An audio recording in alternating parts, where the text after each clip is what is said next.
Okay, we are on. Hello, Amy. Hello, Bruce. Amy, you've been Ear Hustle's editor, for folks who don't know, since 2020. 2020. Yeah. Yeah. March 2020. Does that sound the familiar? most significant thing about that date. That's right. When most people think of March 2020. Exactly. You are the editor, but you're also a lot of other things, among them a producer, which means you find stories and then are on the ground when we do those stories and all of those things. With many of the things you do too, Bruce. Yeah, it's a small team, so I feel like we all get to do all the stuff. Yeah, which is cool. Yeah. It's something I very much like about this job. Totally. And it's relevant for what we're going to talk about here, because I think we're going to talk about an episode that you were the producer on. I think you must have been. I was. Yeah. And then I got COVID halfway through it. Oh. Speaking of COVID. And had to miss the second leg of it, which will mean more after we hear this episode. Which is why I was there for the second leg of it. I'd forgotten you weren't there for the second leg. Okay. Yeah. Yeah. And maybe I should back up and say the idea with these, what we're calling sleeper hits, is we've put out 118 episodes or something at this point. And there are a lot of them, and a lot of them we talk about as like the best ones we've ever done. There's like a group of them that we always talk about. But then there's also, we're realizing when you've done this many episodes, a lot that were also really good that you kind of forget about. Yeah. So as a staff, we've kind of gone back through the library, through our archive, and found episodes that we really loved that we feel like didn't get the attention they deserve. And sometimes they have like one or two just little unforgettable moments that really stuck with you. Yeah. Yeah. And what we're going to listen to is Camp Grace, I guess I should say. And why did you pick this one without giving away any spoilers? Like you said, it's not one of the episodes that we bring up or play tape from when we do presentations. It was going out on a limb for us, and I don't want to give too much away here, but the show Ear Hustle hasn't done a lot with kids because usually we are in prisons. So focusing on kids was a relatively new kind of project for us, and that came with all kinds of interesting challenges. I think also I'm a parent, and so I really, a lot of what we learned from these kids and the hard feelings they had around having parents who are incarcerated, I really just connected with.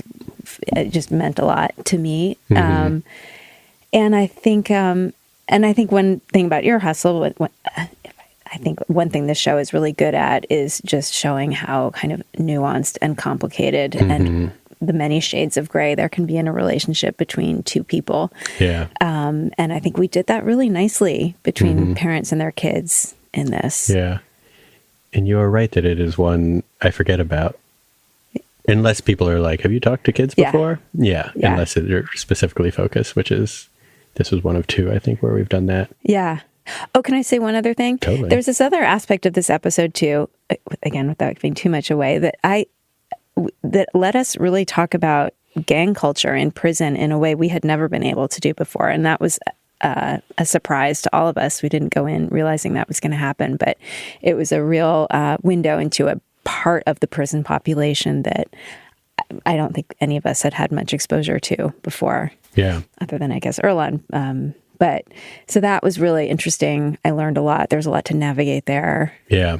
Yeah. That's actually when I think of this episode most, is when we do think about like the times that we've been able to talk about gang culture. Yeah. Yeah. This is surprisingly an example of that. And is anything, we could also return to this after we hear it, but before we listen back to it, does anything stand out to you from the reporting of it? Other than that you couldn't go on the second part of it? I mean, it was such a heartbreak that was. But there's a moment at the very end where Nigel overhears something that really stuck out to me when I listened to this recently.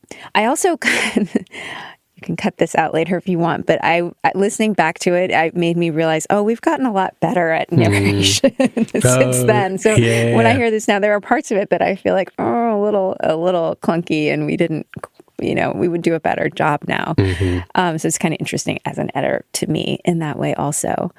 But yeah, coming back to, what's really in the story, there's some very interesting, complicated, heartbreaking parenting moments. Yeah.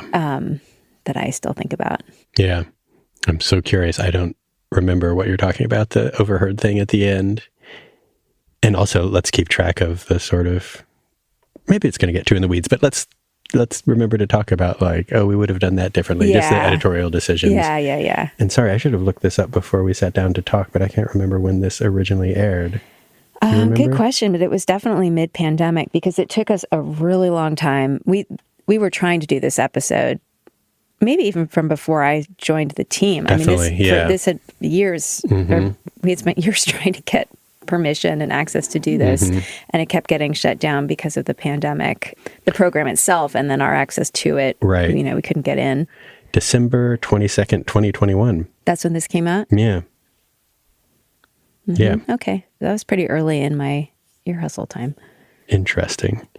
Okay. So we're going to, unless there are other things. Things I'm excited to listen to this now. Yeah. So we're going to dive in, and we'll pop back in at the mid-roll, we call it, which is what you call the thing between the first segment and the second segment. We'll pop back in there for reflections, and then we'll do a wrap-up. Sounds good. Camp Grace from December 22nd, 2021. This is Alex Watson, editor of Apogee Journal, where we have an upcoming issue featuring incarcerated writers. The following episode of Ear Hustle contains content that may not be suitable for all listeners, including mention of attempted suicide. Discretion is advised.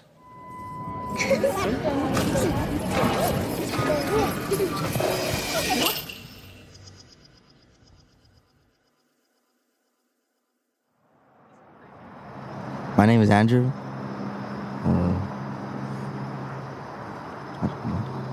Tell us, what's your dad's name? Frankie. Do you have any roses? Something good? No. No? Nothing good, nothing bad? Okay. Then thank you. Andrew ain't giving up nothing, Nige. I don't know. It's like pulling teeth with these kids. I know. And I wasn't really sure how it was going to go. I mean, obviously they were nervous. They were away from home. They were being asked questions by adults they didn't know. And it really brought out the teenager in them. My name's Elias Gonzalez. I'm a camper. My dad's behind bars. One of my roses are my family, my dog, my cat. Hi, my name is Geneva. My dad's name is Peter. And my rose is that I'll be able to see him. So emotionally, I think these kids were all over the map. I mean, they were on the verge of a really important experience. Yep. All of them have dads who are incarcerated. Most of them haven't seen their dads in person in like a year. And for some of them, it's been 10 years. A lot of the kids live really far away from the prison, which makes the visits difficult. And also, during COVID, visits were pretty much shut down for a long time, so there just weren't in-person visits happening. But the next day, these kids was going to go inside Salinas Valley State Prison to spend 2 full days with their dad. And that's really unusual in the prison system. I know we've covered family visits where there's an overnight stay with the moms or something. And those don't happen very often either. But this is just the kids by themselves spending full days with just their dads in a maximum security level 4 prison. But the thing is, when you bring incarcerated dads together with their kids and no other family, it gets complicated, you know? My rose is that I don't really have a rose. My thorn is I don't know if I want to see my dad.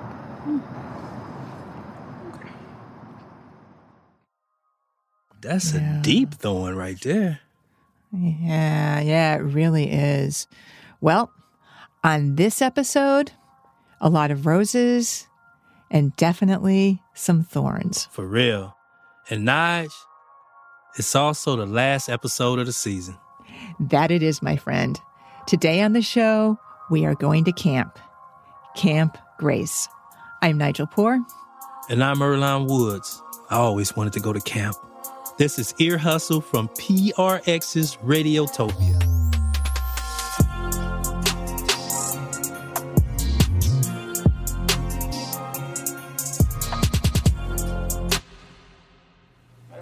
Can't touch this. Oh, yeah. A few months before we recorded those kids doing their Roses and Thorns, we drove down to Salinas Valley State Prison to meet some of the dads. Oh, it's the first thing. Can't touch this. It's the very first thing. They were trying to come up with a dance routine that they were going to perform for their kids, kind of like the icebreaker. You know, you got these hardcore level 4 ex-gang members not accustomed to acting silly and shit. Right, but they all knew that this big reunion was coming up and that it might be just really intense for everybody. So the idea was to kick it off with something kind of silly and goofy to get everybody to loosen up and be comfortable. Okay, so walk through that again, because it's the first opening second. So how is Gilbert positioned? Gilbert's a big, burly guy. He's got all the ganging, all tatted up on his head, on his neck, and surprisingly, he was not the best dancer. Really? But Erlon, clearly he was trying, and it was pretty sweet. He obviously wanted it to be great for his kids. Than I do, you know? Gilbert Herrera, and my daughter is Gigi, and my son's Angel. I can't wait till they come, you know? I can't wait. Yeah, I've been looking forward to this all year. For all these guys, and I think especially for Gilbert, there was a lot riding on this visit. Yeah, I mean, Gilbert hadn't seen his kids in 2 years. And whenever he could get them on the phone, he could tell that they were having a really hard time. Their mom was struggling, and actually for a period of time, those kids were put in foster care.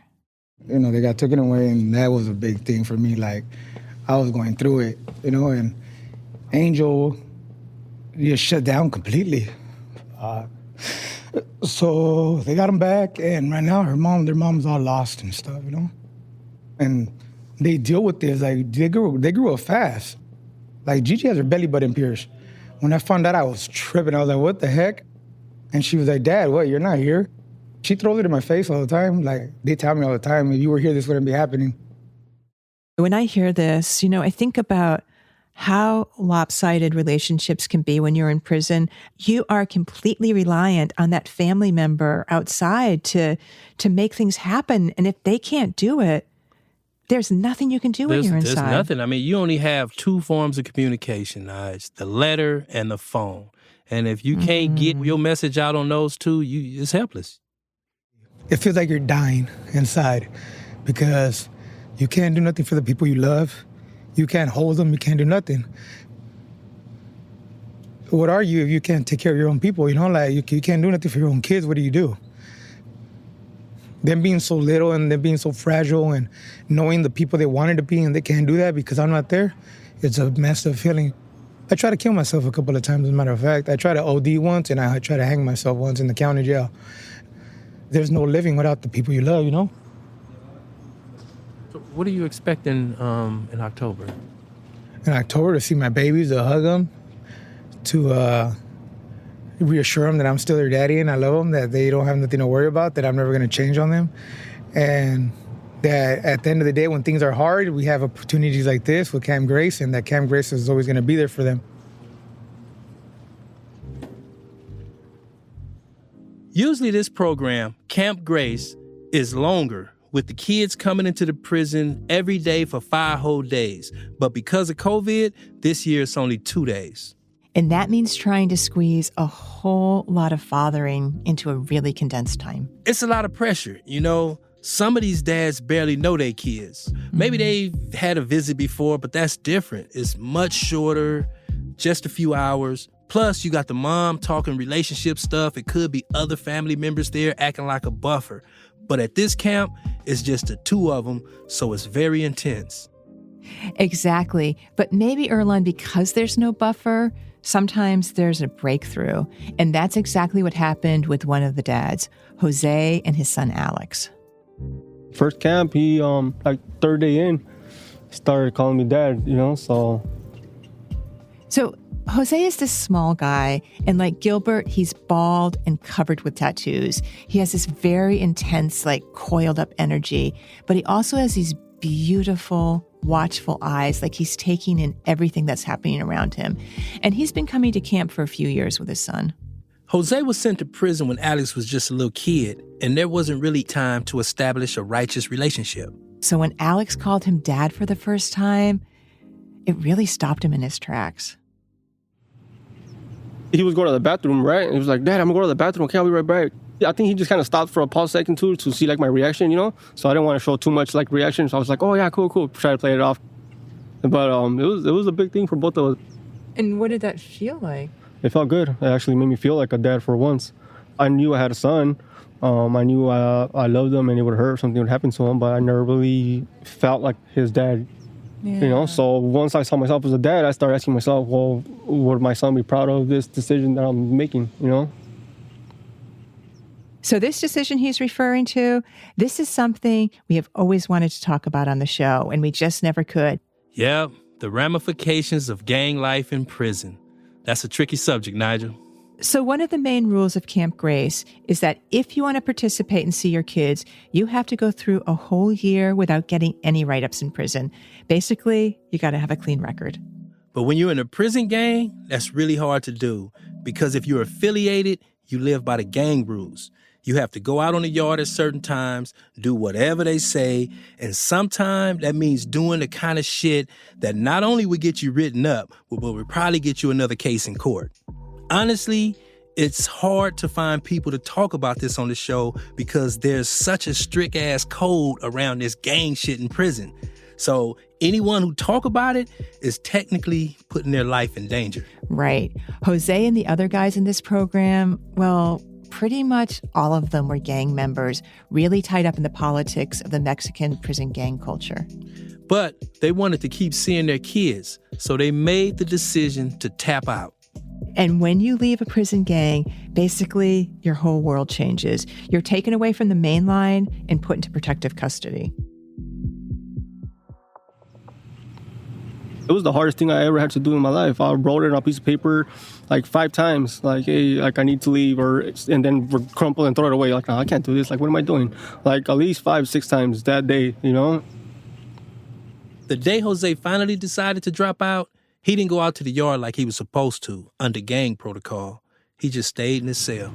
The officer noticed something was off because they ran yard and I didn't go. And then when you're in those type of yards, everything's mandatory. So he came up there and I just told him in Spanish, like, hey, I need to leave. I need to get out of here. And he just looked at me, you know, he's like, are you serious? And I was like, yeah, I'm done, you know. He was like, all right. And then they just called me out of medical and took me to the gym. What that entails is just that I'm renouncing everything that I've ever known, everything that I've ever believed, every friend that I ever made along the way. I turned my back on them. So they just you leave your cell, you go to the gym. That's it. You don't see anyone again. You don't say goodbye to people. No, you don't say goodbye to anybody. Nothing. You know, and they just take you to the hole from there.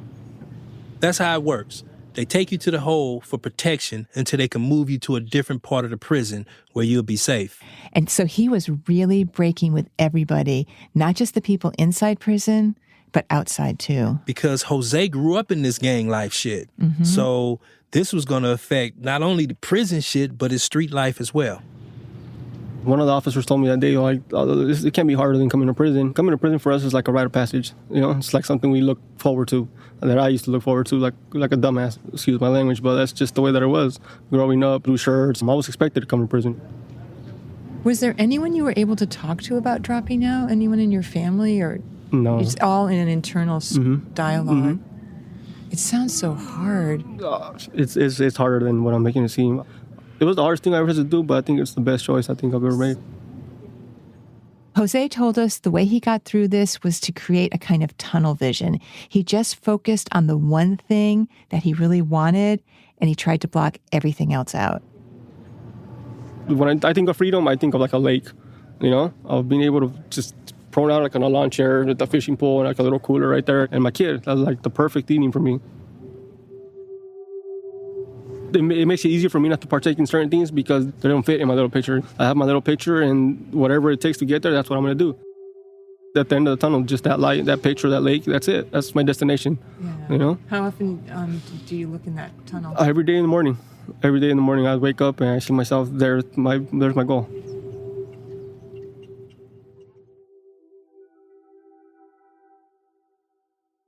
When we get caught not sleeping, Miss Candace be scaring. Homie, you know that.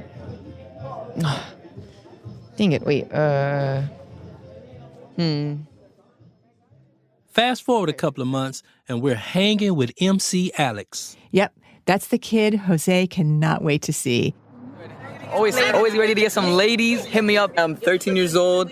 I'm about 5'4". I got brown eyes, slick back hair. You already know. I'll treat you right. I can cook. I can clean. Oh my God, Erlon, those kids, I don't know what to say. They were hyped, right? Hell yeah, they was hyped. And there was this one kid, Geneva, the only girl in the program. She took over our microphone and was like, let me at it. Let me at it. Love, love, love, love, love, how you love to hate me. Kinda said that you always didn't like that. See me making waves and you don't like that. Driving through your puddles going splash, splash. We arrived at the prison at about 8 in the morning. Everyone had to get processed to go in, which took forever. Then, finally, it was time to head into the visiting room where the dads were all just waiting. Are you ready? All right.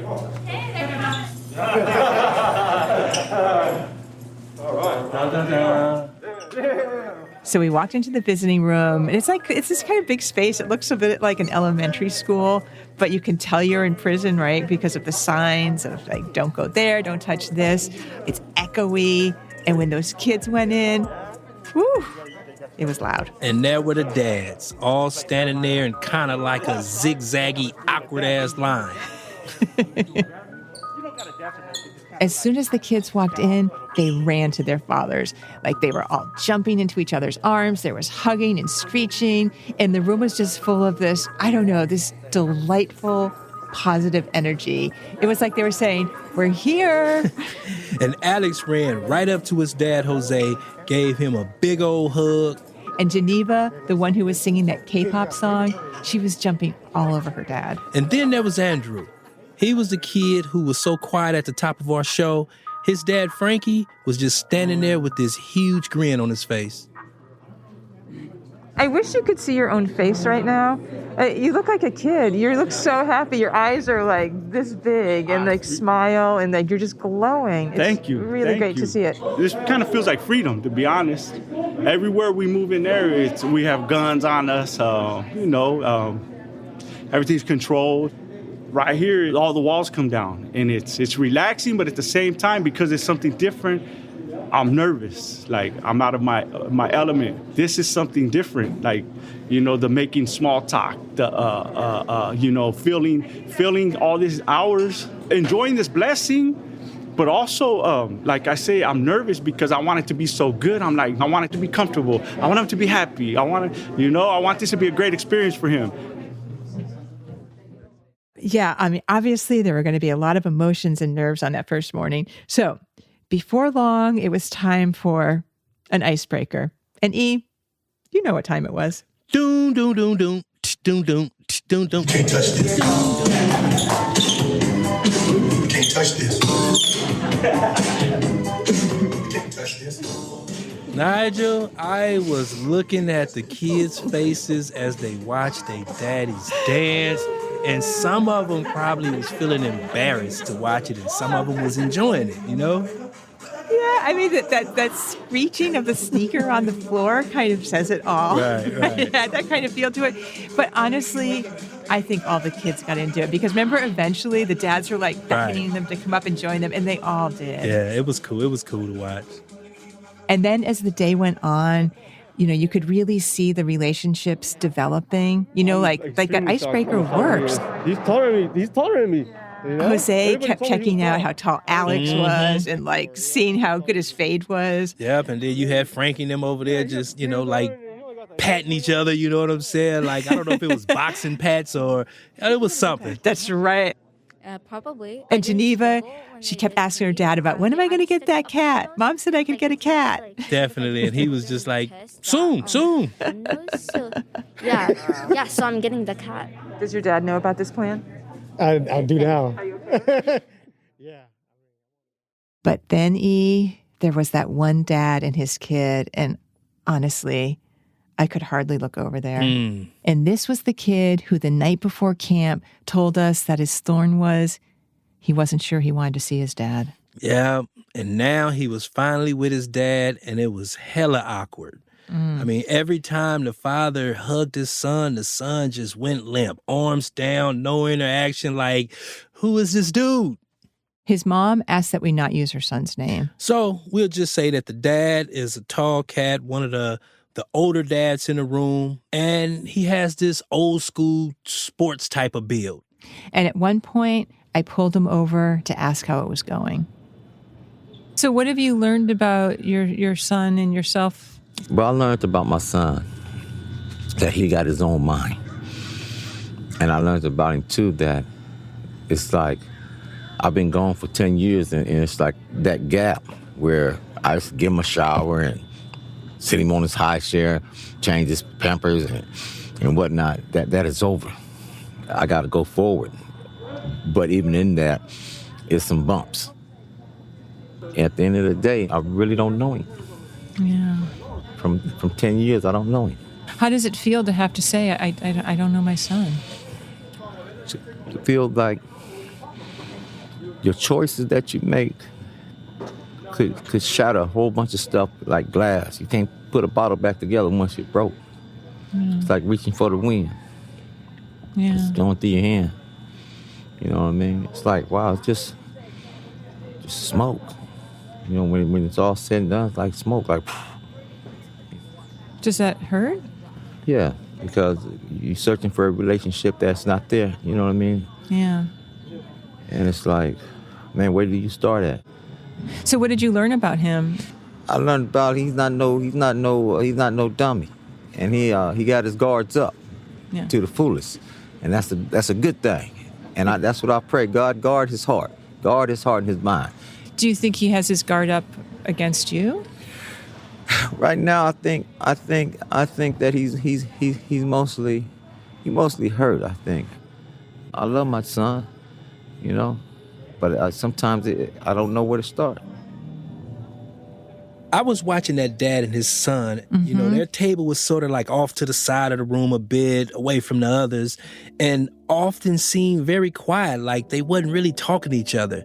The son's face was hella long, and he was looking down and shit, you know? Yeah, but then other times they'd be working on a craft project together, and it seemed like maybe they were connecting just a little bit. Yeah, like I remember one time they were decorating a shaker, and the kid decided he wanted to decorate it with the dad's birth year and then the kid's birth year.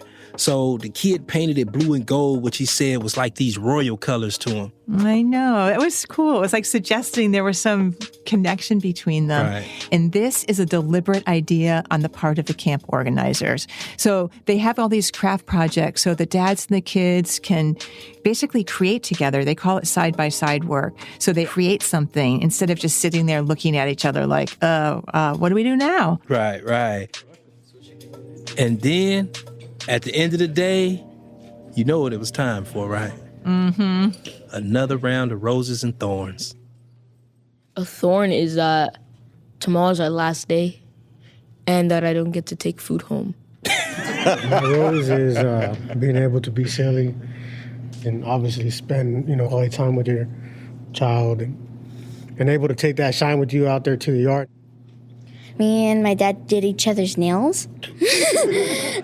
Seeing my dad, seeing how happy he is. Well, I guess my rose is just having the opportunity to walk back in here and hang out. I spent years in here, in this place. So one of the thorns is it's always kind of bittersweet, but I can walk out, but just leaving cats in here and, not seeing y'all going home with y'all kids, that's a hella thorn. For me, there was one big thorn hanging over the whole day, and it had to do with Gilbert.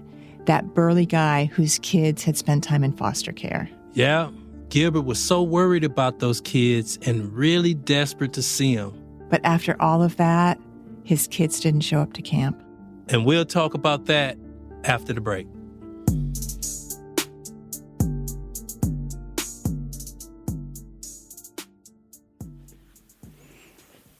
All right. All right.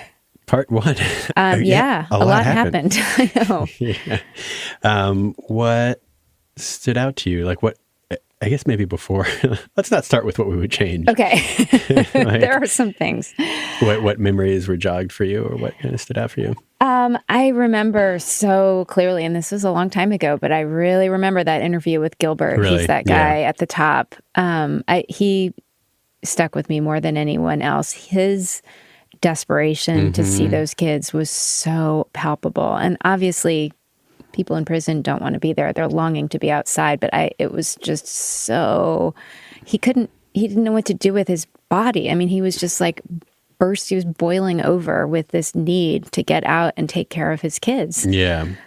It was really heartbreaking. Yeah. I remember because we ended up at the last minute doing the handoff where I became the producer there because you couldn't go to the second one, the follow-up. Right. So I was not there when the kids came in, and I never met any of the kids. I only met the dads, and when they were sort of doing their, can't touch this dance and stuff like that. Yeah. But I remember when we went down, we were like, we have to follow up with Gilbert because it was so important to him that he got to see his kids this day. So I remember when we got there and found out the kids weren't coming, it was one of several things where like, well, is this not going to work out? Yeah. Like, how is this? It was a real heartbreak. Everything about him was a heartbreak. And and the fact, and the kids they weren't doing great.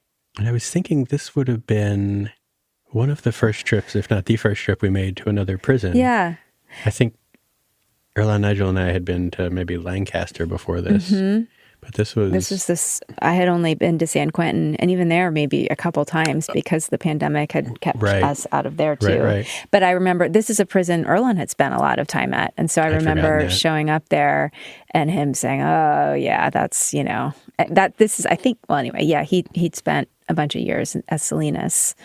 I remember how tattooed these guys were. I mean, these guys were really, full facial tattoos, neck, like all the stuff. Yeah, it's interesting. The different prisons really have different cultures and different. It's not just. I mean, this was a level 4 prison. Yeah. Which is higher level than San Quentin. Yeah. But then this was the protective custody yards. Right. It was like definitely a different group of folks. Yeah.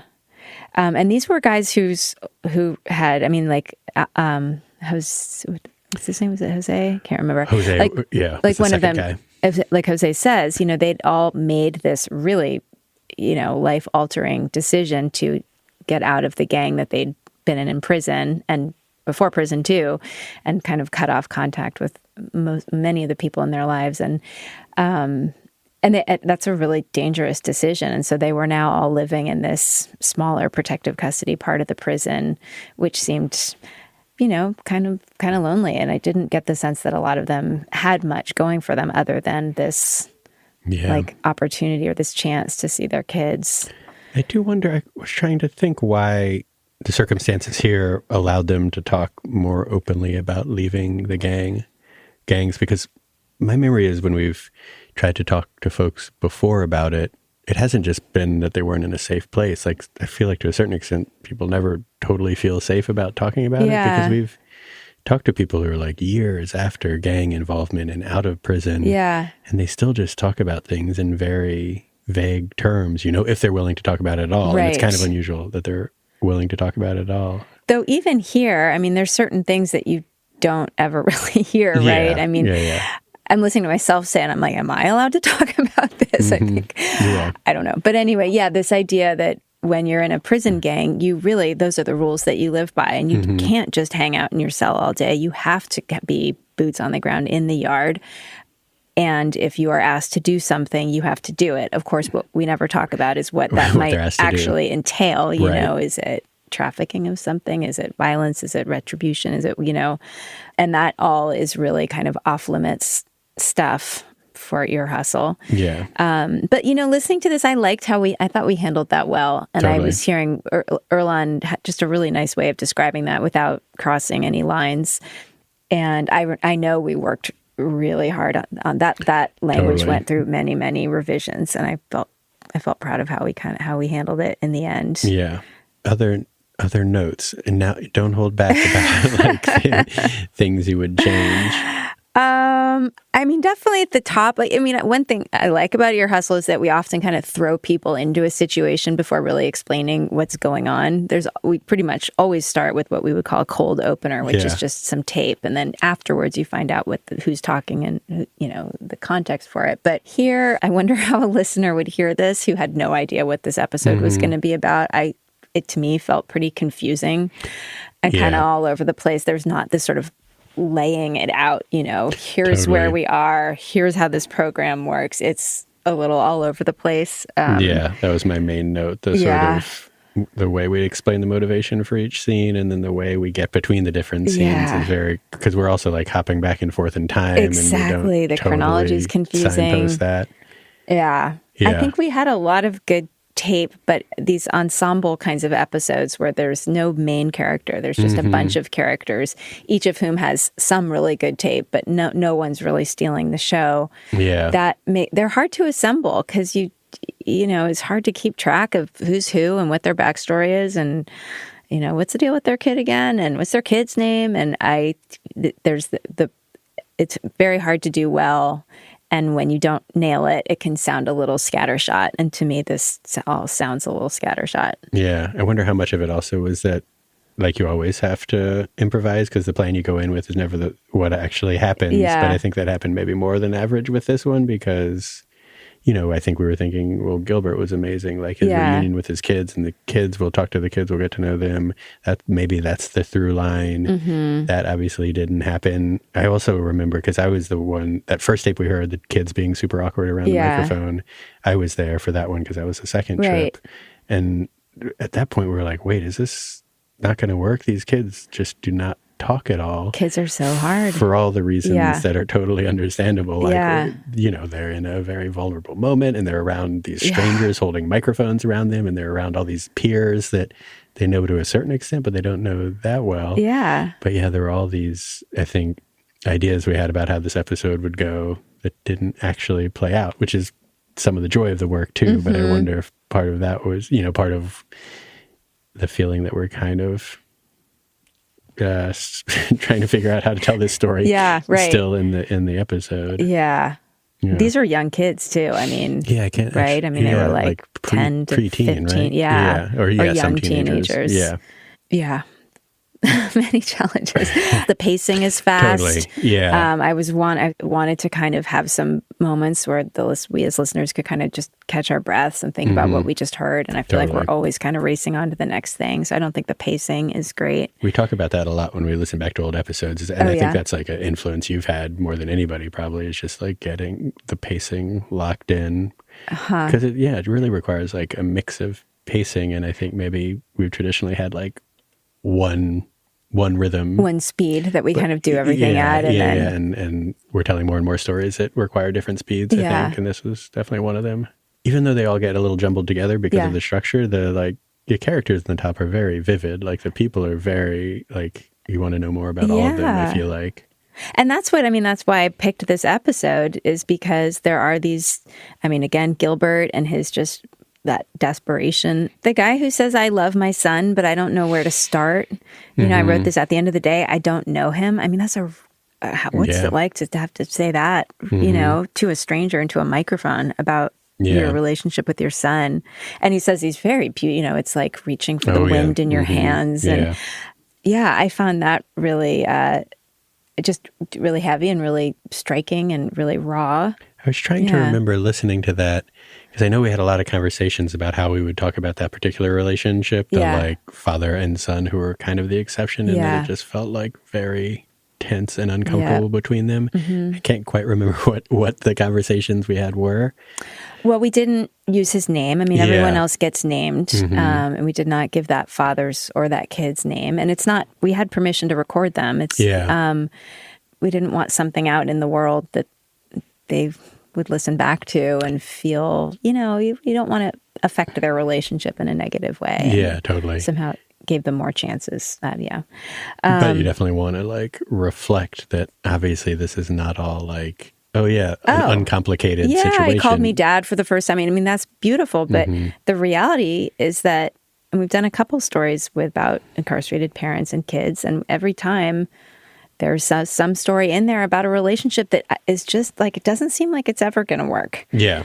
And you can't do this topic without being honest about those relationships too. I mean, situations where literally incarceration just does kind of end a relationship between a parent and child. Which must be there's no a lot of fixing them. it. Yeah. Yeah. Yeah. I was wondering why we don't have, as the producer there, when on the second visit, which was when the kids and the fathers met. Yeah. Wondered why we didn't have more of the tape of of the moments you would want to hear, which is them seeing each other for the first time, and then the parents and the kids kind of sitting down and talking. I don't remember why we don't actually. That's right. Have we don't really hear that. Don't you think you guys just didn't want to intrude on that? You were just. I think that's the explanation for why we don't have Jose and his son in a deep conversation right at the beginning, because you don't want to.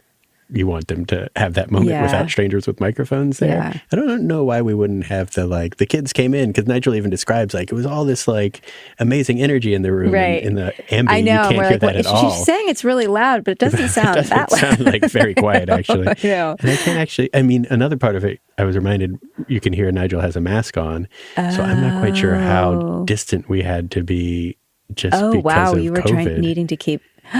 we were obviously, we would do interviews outside and with boom poles and all of that. I don't know if that was a factor too. Oh, that's interesting. It's interesting. A lot of the key scenes and the scenes we're describing, you don't actually hear, even though we're there. Yeah, you don't hear a ton of kids interacting with their parents. Sorry, not to belabor this, Bruce. Yeah. I really fucked this up. It's fair. You hear enough. Is. It's an awkward thing as a producer, because you want to get those moments that are going to make the story work, but you also don't want to invade on what is a super important time that you can mess up. Your presence could mess up. And it does feel much more important to let these moments happen between a parent and their child than to get your good tape for your podcast. Yeah. So in the moment, you tend to often make the more kind of conservative decision. Totally. Or respectful decision, whatever you want to call it. But yeah, this story, is a little less for it. Sorry, listeners, but we that's my excuse. Could, yeah.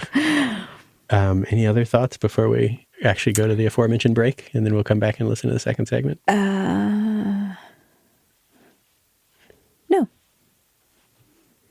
One more thing I just thought of randomly was we haven't always, or Ear Hustle hasn't always been a show that focuses on the scenes and moments and being in a space, as much as actually it is about, it's traditionally been about San Quentin. Stories with scenes, I feel like it's something we came to a little later. And I wonder where in our development around that this came. This might have been earlier on. This might have been one of the earlier ones. Because, you were kind of an interview show, really. Guys come down to the media lab, you interview them about their thing. Mm-hmm. Yeah, and some of that's probably because you can't move around a prison that easily. Right. Surprisingly. So many scenes you can record. Right. Yeah. Right, exactly. So interviewing kids in a way was, of course, going to be, outside of a prison primarily. And so that creates the opportunity for scenes. Yeah. But it's a whole different kind of skill set.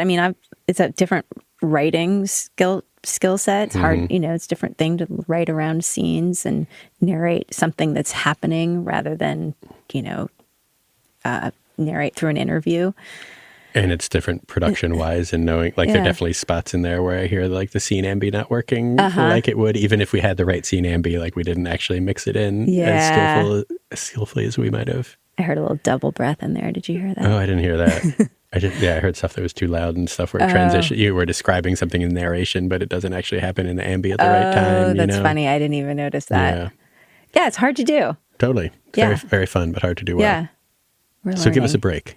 Do you remember there being some disagreements about where to use roses and thorns, or was it just that or is it that feel like you sometimes play the very unsentimental person Oh, in the yeah. editorial process. I wonder if I just remember us cutting That's way back on the Roses right. and Thorns. That's right. 'Cause I think I was the only person who'd ever heard of Roses and Thorns before, because it's like a thing that my kid, we do at dinner really? sometimes with Yeah, my this is- family. And I don't think I'd heard of it yeah, before. and I know Nigel and Erlan hadn't heard of it before. So I think I was a little like, More jaded about it. or just like, I don't know if we need to lean on this thing so hard, So everybody has to have their rose and their thorn each time. Right, exactly. I think I wanted to pull back from that. Mhm. Also, kids, they don't always say the most interesting stuff. Mhm. Often it's interesting kind of despite themselves rather than like the thing themselves that they're saying. That makes sense. So I think I wanted the kid tape that was a little more kind of less performative, and Roses and Thorns is kind of a performance you do in front of, all the adults who want to hear you say something meaningful about your dad or whatever. It felt a little less fresh. It's interesting. You're probably the person on the editorial team with the most up close and personal experience with kids. So I wonder if that means like your tolerance for their bullshit is yeah, exactly. That kid's just trying to act cute, that's right. And we were such suckers. The rest of us were so naive. Now we'll go to the break. Great.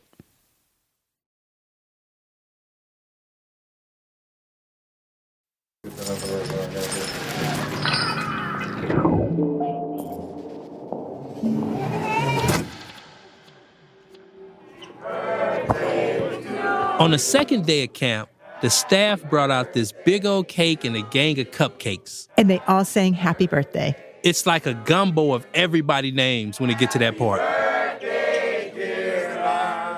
Exactly, because they are celebrating everyone's birthdays, all the kids' birthdays and all the dads' birthdays. Pretty much making up for lost time, Everything about Camp Grace is deliberate, and that includes how the meals are served. First of all, let's just be clear. Mm-hmm. They did not serve inside food. Nope. This stuff came from an Italian restaurant. Yeah, kind of like fine dining, right? Street food. And the tables where people sit are also very intentional. It kind of looks like a wedding. There's these 4 or 6 top tables. They have tablecloths on them, centerpieces, balloons, place settings, balloons. It's really, it's like you're at a party. So at each table, there's a dad and a kid, a prison official, and then somebody from either Ear Hustle or from the Camp Grace organization. And the idea is to set it up again like it's a party. You're just meeting and there's small talk. There isn't like a hierarchy. You're sitting and just having a good time. The only hierarchy was the dads were served first. And then they had them served by the warden and associate wardens, which is some shit that you would never see happen in prison. But again, there was intention to it. The idea was for the kids to see their dads being treated with dignity and respect by people who are normally seen as what? How would you describe it, Erlan? I was described it as by the oppressors. Want meatballs? Oh, sure. How about eggplant? Eggplant parmesan. Or you want to try it? I'm not a big salad guy, but I'll try it. It looks good. Yeah. Over the course of the camp, you could see some of the kids and the dads really warming up to each other. But there was that one big thorn hanging over the whole camp. Yep, Gilbert, the guy who was so worried about his kids. The day before camp was supposed to start, Gilbert got some devastating news. The mother of his kids had changed her mind. She wasn't going to let Gigi and Angel come to camp after all. What made you come here today? I don't know. My city just pushed me and pushed me and pushed me, and he wanted me to meet his son, and I don't know, man. I didn't want to come. I really didn't, but he's right, Like, I at least owe it to all of them, to show my face. I am part of the Camp Grace family, Is there any way to explain that? What does that feel like? Or what is that? Like, I've hurt, I've lost family members, cousins, I lost friends. This pain is like a different type of pain. Like, you're taking something away from me that really, really means everything to me. Those children gave me a purpose to live in life. I gave up my neighborhood. I dropped out. I did everything that I never thought I would do for people that Like, I didn't care about life, I had very little regards for life, In the game that I was a part of, you couldn't care about life. You couldn't care about somebody else. And falling in love with these children, like, it gave me a real purpose to live. Can I make a physical observation? No. You are so tense. And I feel like you're about to explode. Not in anger, but in something. The knee hasn't stopped yet. Yeah, or your hands haven't stopped moving. Man. Just everything about you seems tight. Yeah. Tell you. Fuck. Yeah.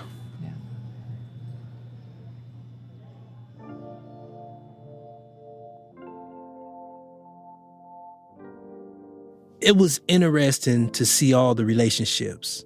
Mm-hmm. They were all a little different. Frankie, he was taking this father's knows best approach, kind of stiff and formal. Yeah, and Alex and Jose, they were super physical. I mean, they couldn't stop touching each other. Every time I looked over there, their hands were just like everywhere.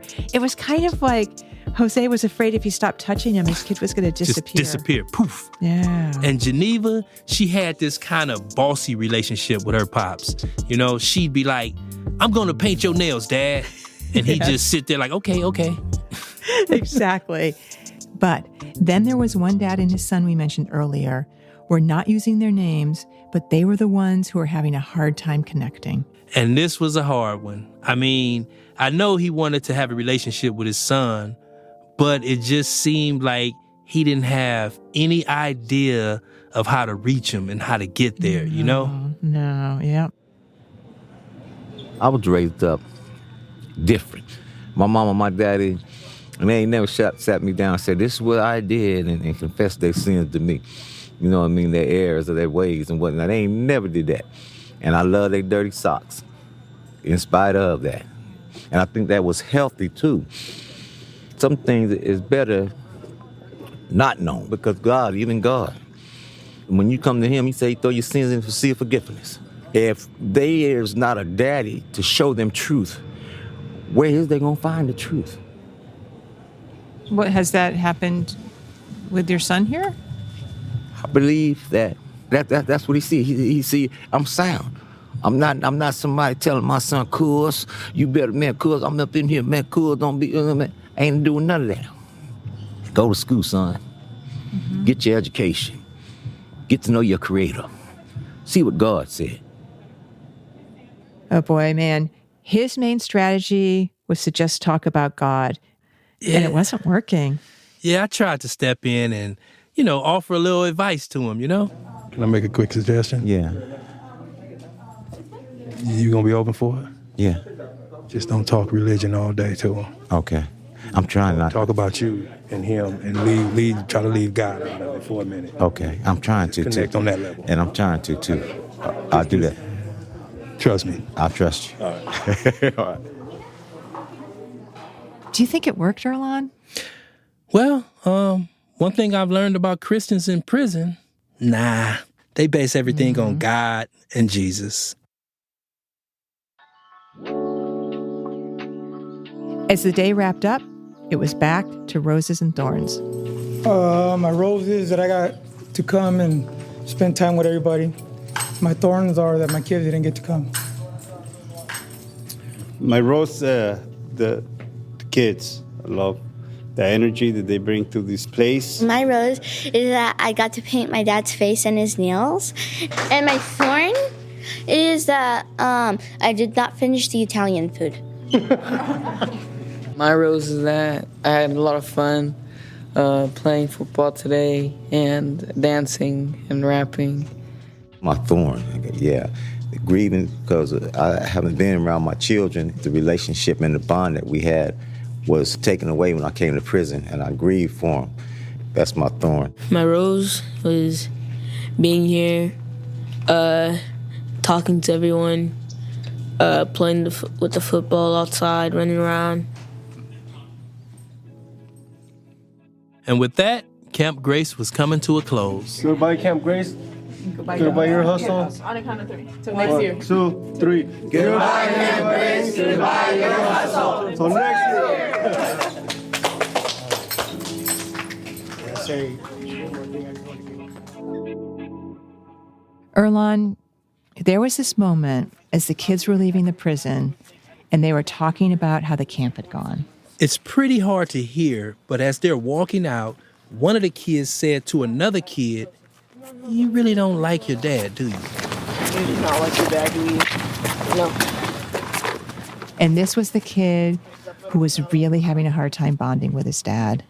Yeah, the dad I was trying to give the advice to, like, don't talk about God so much. Exactly. In this situation, Garland, I hate to say it, but there was part of me that was asking myself during this camp, does every kid really need to be united with their parent in prison? Because sometimes it just might not work for everyone. Yeah, I mean, some kids are forced to go into that visitor room to see the other parent, you know? And you had these situations where a lot of times the kids ain't feeling it because, you know, personally, I have a nephew that kind of hates his dad because his dad been in prison his whole life. There's no relationship, no communication. There's, you know, it's a big blank for those kids in a way. Yeah, yeah.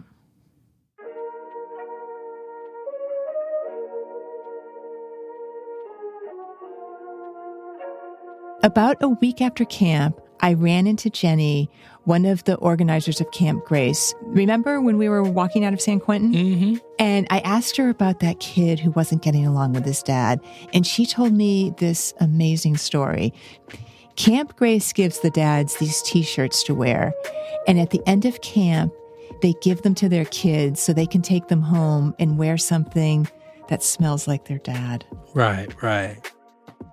So that kid that wasn't getting along with his dad, when he got back to where they were staying, they could not find that T-shirt. And he was absolutely distraught. He thought that the kids had taken it or hidden it, and he really wanted that damn T-shirt.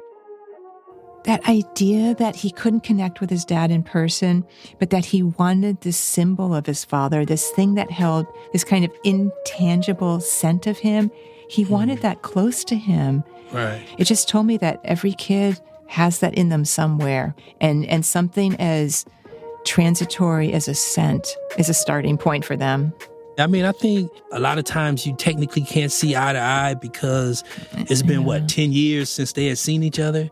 And, you know, it's complicated, you know? I mean, time, space, and prison really gets in the way of those relationships.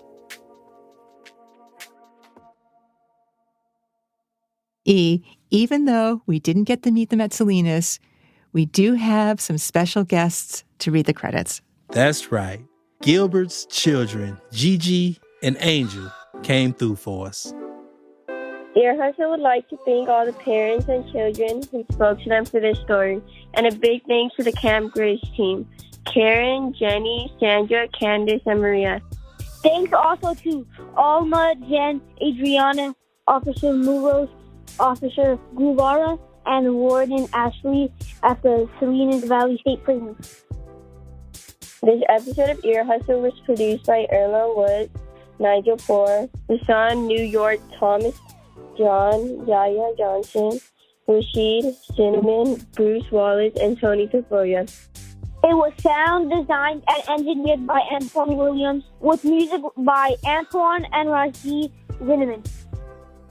Amy Standen edits the show. Shubnam Sigmund is the digital producer, and Jolie Shapiro is the executive producer for Radiotopia.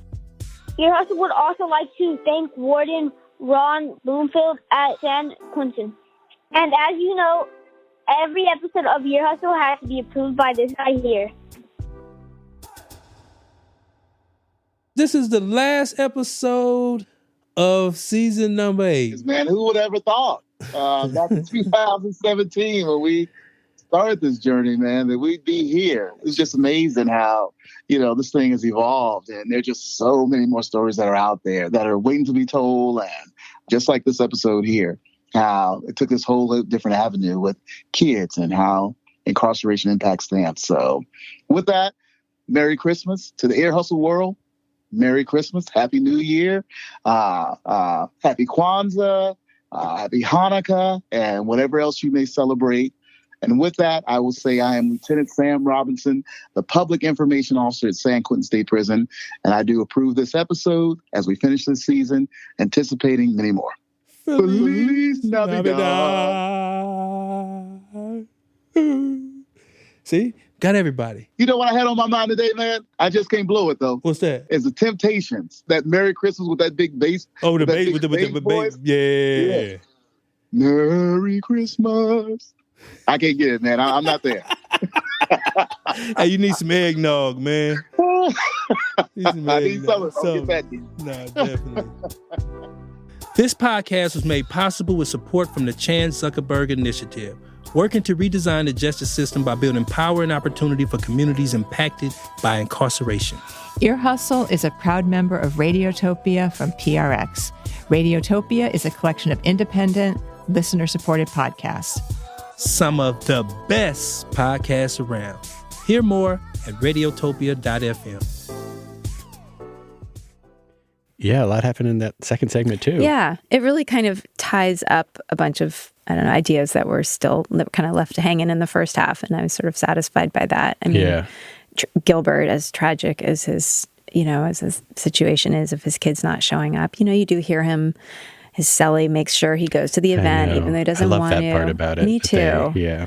And I like that. I like the sort of physical observations that Nigel and Erlon have of, his knee keeps shaking, his hands keep moving. I mean, again, that sort of the physical kind of desperation of Gilbert is, I liked hearing about that again. But yeah, he comes to the event. You hear him at the end. He does his rose and thorns. That's right. It's good. The rose and thorns is good for something occasionally. Yeah, I like hearing Gilbert. It really wraps things up. It wraps things up. Yeah, very handy from a narrative storytelling standpoint. And the guy that has this very old-fashioned idea of what fatherhood is and really can't get past it. I found that a sort of a satisfying scene with him. I love when Erlon goes up and tries to kind of intervene. That's a very Erlon thing to do. It's not Erlon to tell anyone what to do, but it is very Erlon to just try and help. When he sees a way that he might be helpful. And I think he's doing it there just out of, in a really respectful way. I don't know if it worked like Erlon. I don't think Erlon thought it worked, but... It's all, it's like uncomfortable in a way that is both, I think, on the whole nice. Like that conversation and more broadly sort of talking to that dad and also how we talk about him. Yeah, I couldn't tell if I felt like we totally struck the right tone in that final wrap up. Well, or just I think in overall how we described that, or maybe in talking about like the religion and how he's leaning on that. I mean, I guess in the balance we were trying to strike in kind of understanding him, but also kind of critiquing him. Maybe that's not the right word, but I think it was more. It's a portrait of a certain understanding of what parenthood is. Yeah. I mean, for this guy, it's the way he was raised, and it's the way he's trying to raise his kid. A parent is somebody who tells the kid what to do, and the kid listens and does it, and that's what parenting is. So I guess I'm sympathetic to him. I think that's the parenting that he has seen in his life. Yeah. And I don't think it's working, but I think that was, we said this earlier, like you just have to show all the things, including the kind of less inspiring, less heartwarming parts, right? We need to also see these relationships that just aren't working out. Yeah. I wasn't sure the final wrap up when we sort of talk about whether or not some kids should be forced to have relationships with their parents. I'm not sure how I feel about that. Of course, it was a question you ask yourself after having this experience. So I think Nigel and Erlon are just being honest about that, but I'm not really sure what the answer is or if we're in any position to answer that, Yeah. And I guess also narratively, it was helpful to raise that question and then describe that scene that we heard about the kid kind of holding on to his dad's shirt. Yeah, which does say something essential about just wanting a parent, sort of regardless of what kind of person that parent may be. Yeah. You want a parent, you want, signified by or represented by a smell. Yeah. I mean, it's the most sort of essential, nonverbal parental presence that you could have. Yeah. I was thinking it goes by very quickly. Again, like the top of that second segment is, again, it felt a little bit like we're moving between things pretty quickly. I saw you make a face when we went from, I love actually that gumbo of names that opens the happy birthday song in the top right after the is one of my favorite moments in this episode. I don't know why. I mean, I'm a real sucker for this idea of having to celebrate every single birthday, of the year of the last 2 years, in this one moment. And so when you hear happy birthday to, that just like, it says it all to me of how much they're trying to pack into this 2-day period. But then when we immediately jumped to this whole other scene around, serving me the food, and I saw Bruce have this like, where's the transition face? But hearing that, I was thinking about, I'm a real sucker for audio scenes and trying to like sculpt them, and also and like what they can do. I feel like both of those, like the birthday, exactly the way you're describing, it does so much in just whatever a few seconds. Right. And then also this idea, which I think we could have like lingered on a bit more, or maybe we described the scene better, because I remember in the moment that meal is very meaningful, and I'm not quite sure it comes across as much. Right. But the fact of everybody sitting down, and I mean, it's certainly a forced symbolism of like, okay, now the oppressor, as Erlan calls him, or the staff, are serving the incarcerated people. But all that, I mean, it was awkward in the way you would imagine, but it was also kind of remarkable. I think actually that was hard in making this episode, is that we never knew how much of sort of the poignancy of the moment, or this intense symbolism, or the intense sadness, or the intense awkward was coming through just in the sound of the scene. Yeah, totally. And how much we had to really kind of then, come in there and say, this was really awkward. You see, And it's really hard to make that call. Much harder to do that in, as we've been saying, scene-based stories than interview-based stories, where the person is usually articulating the thing. We're talking about sort of non-verbal moments. Yeah.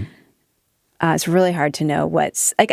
Similarly, we came back to this question around dropping out of a gang in the second half, and I still am not quite sure it comes through in this episode what a big deal that decision is, and how big of a sacrifice it was for that these guys have made. I don't know. I'd love to know. Email us. Tell us, listeners, did it work? Did you feel it? Yeah. Do you think we did? You think they felt it? I think listeners, I think you felt it.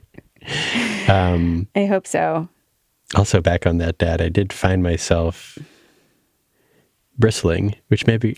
Oh, really? What part? At him, I think him describing how fatherhood should work. Yeah.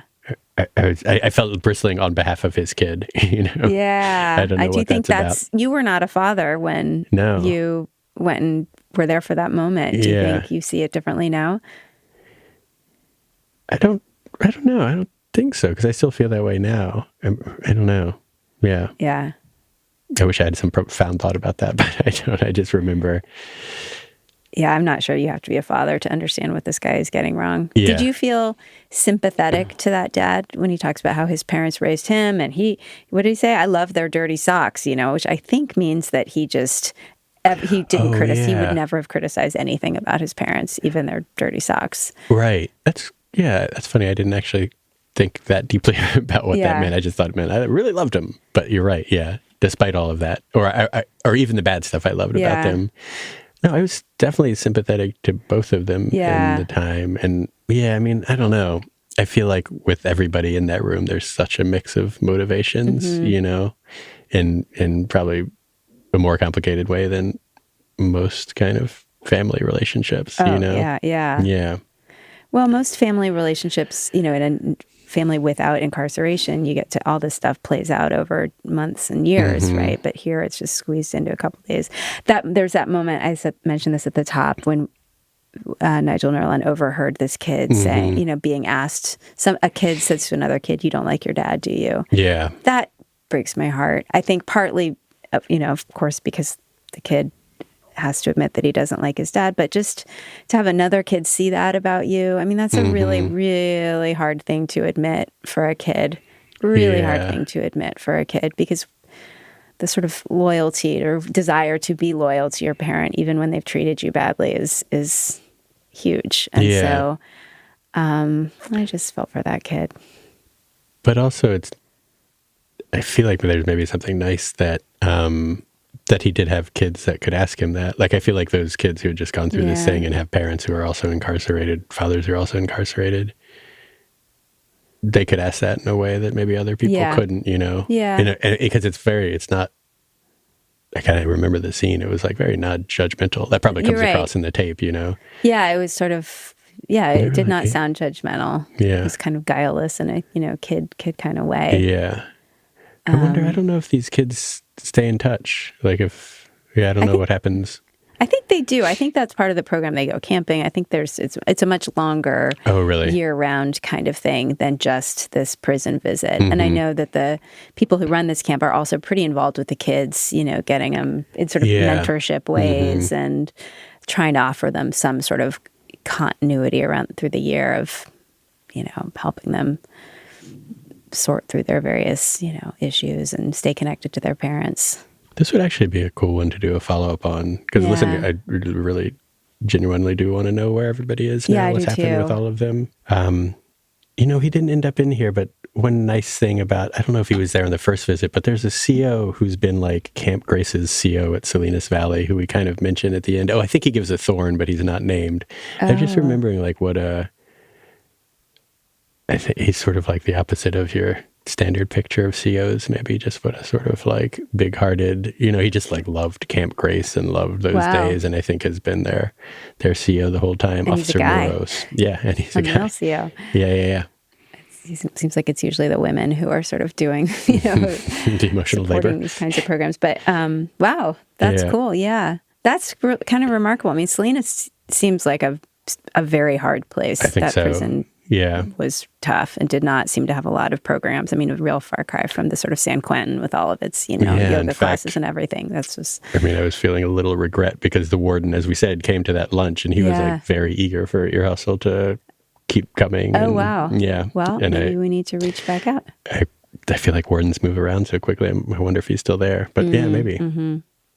One other thing I was thinking of was, I think maybe because this was still during the pandemic, Earlonne and Nigel might have been recording from their closets over Zoom. Oh. I wonder, I couldn't quite tell because the mic sounded better than average than the Zoom mics, but I wonder if part of the narration in the times where it felt like they weren't quite connecting the way they might be, might have been because they weren't actually in the same room. And I remember Earlonne maybe particularly had a tendency to kind of be a little bit louder. That's right. Over I remember Zoom, that. Just sort of, you feel like over Zoom, like you have to talk so the person can hear you all the way. Right, and be more animated. Yeah. But I think, I mean, also we should say it's good listening to this with you and noting I think a lot of the improvement that the show has experienced since then has been because of you finding I hope. your I mean, I role. wasn't brand new. I realized that this was December 2021. Yeah, but it's been a year and a half or whatever. Yeah. Well, I mean, I think we're all just still, you know, continuing to learn and get better, and hopefully, at least not worse. No.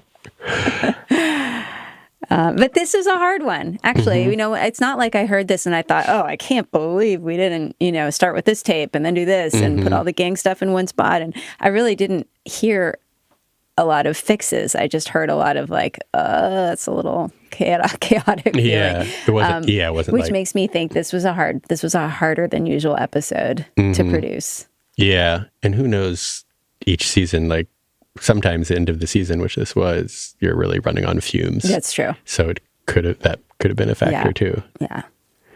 Any other last reflections? I hope listeners like hearing from kids. You know, I know a lot of Ear Hustle listeners started out from the beginning when it was all, you know, guys in San Quentin joshing around and telling stories. And so getting out, being outside of prison, talking to kids, talking to families is not sort of traditional Ear Hustle fare. Yeah. And sometimes I wonder, you know, how much of that people want to hear.